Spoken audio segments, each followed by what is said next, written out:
that the legal system is already in motion. Charges have been filed. The defendant is incarcerated without bail, and the state is preparing for trial. So until that date, rumors are going to circulate. People are going to go out there and make all sort of allegations, insinuations. We know who's out there just kind of claiming all sorts of wild things, that the President Trump has allegedly killed Charlie and naming a day after him, and people are alleging these foreign governments. But the reality is, unfortunately, none of this is going to come to light until the trial actually starts. Welcome to the Mike Martin Podcast. Like, click, and subscribe! And welcome if you're new. What is up? You're going to love this one. And if you're old, I'm glad to see you're still here. Anyways, man, guess what? You heard it. Kash Patel and the FBI and the government are covering it up, people. In my opinion, they want us to stop asking questions about Charlie Kirk. Stop asking questions about anything to do with that. They want to pin it on Tyler Robinson.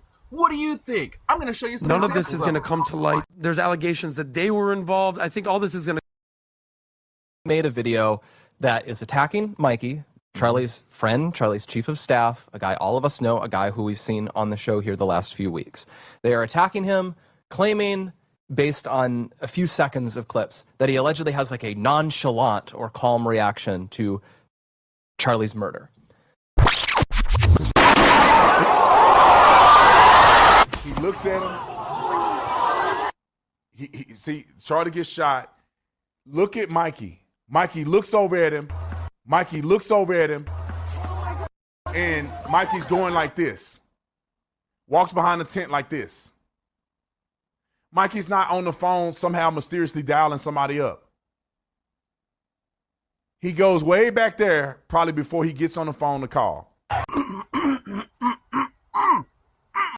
Brandon has lost his mind. That guy had the phone up to his ear, and he was like that. And he looked over and saw Charlie get shot and just completely just walked over with no urgency at all. And then he just kept going. The guy kept going all the way to the back. Everyone else is scattering like roaches. This guy is just over here just like this. He wasn't like this. He didn't look urgent like anything happened like that. He didn't know that the professionals are going to come and take over Charlie like this black man is trying to tell you.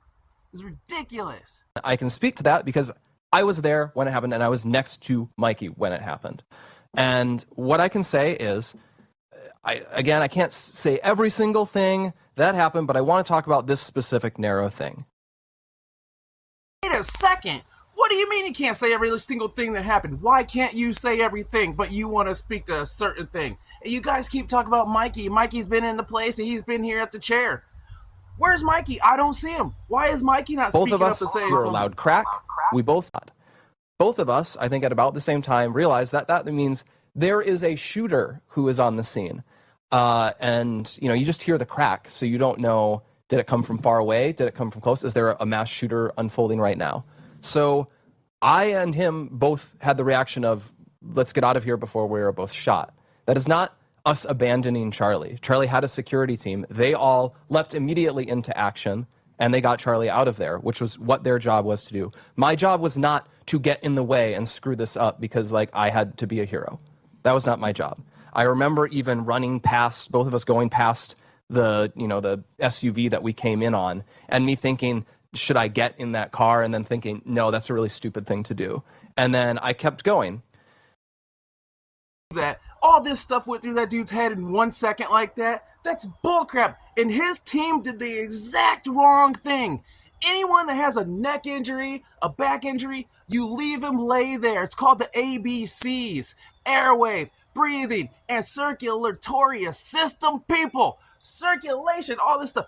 They did the exact opposite thing. I'm telling you right now, there's a lot of shenanigans going on. They want us to not know anything about it, and they're trying to turn it around to the people that are asking questions. And then imagining this, but I think what he literally said was, he was looking around, literally said to me, I might be imagining this, but I think what he literally said was, and then we get out, and I run for, can't have been more than 15 or 20 seconds, and then I realized there hasn't been another shot, so the shooter has likely been detained or stopped or something, not in immediate danger.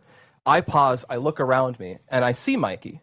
And I see Mikey there. And truthfully, I will never forget what I saw, because I've seen Mikey almost every day for the past 2 years. I know his personality very well. He's a very bubbly guy. He's a very happy guy almost all of the time. And I'll never forget what I saw, because it was clear in the moment that he was profoundly freaked out. What I'll always remember is the way his lip was quivering. And then he was looking around, and then he says, I need to call Erica. And then he takes his phone and he begins calling Erica. And I don't want to disclose how that call unfolded, but he did that. Your mind extends all of this, but that is happening within. I believe that. All this stuff went through his head in a minute. Are you kidding me? All these different things. He said, I may be imagining. That is a qualifier right there. So anything he says, if it's wrong, he may be imagining that. And then he thought, the guy thought to call Erica. People, come on. There's so many different things he just said. And I promise you, when someone says truthfully, when they say truthfully, they're lying. If they have to say truthfully, they're lying. Is, unfortunately, none of this is going to come to light until the trial actually starts. Then you have people in Charlie Kirk's camp, our friend Andrew Colvett and Mikey McCoy, who was basically his right-hand man. There's allegations that they were involved. I think all this is going to come to light. In my opinion, a lot of questions need to be answered. A lot of questions. None of this is going to come. Have people in Charlie Kirk's camp, our friend Andrew Colvett.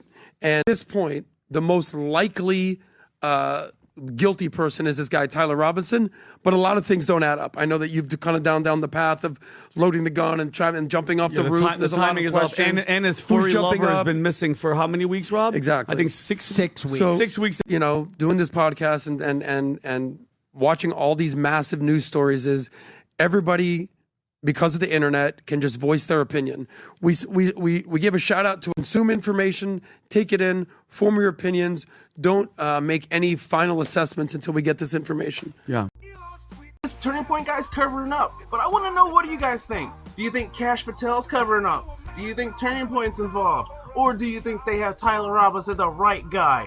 I don't think they do. I think there's way more to the story. And when someone says truthfully, and the guy, the bald-headed little nerd, he was giving a deposition is what he was doing, people. He was trying to cover his butt, I promise you.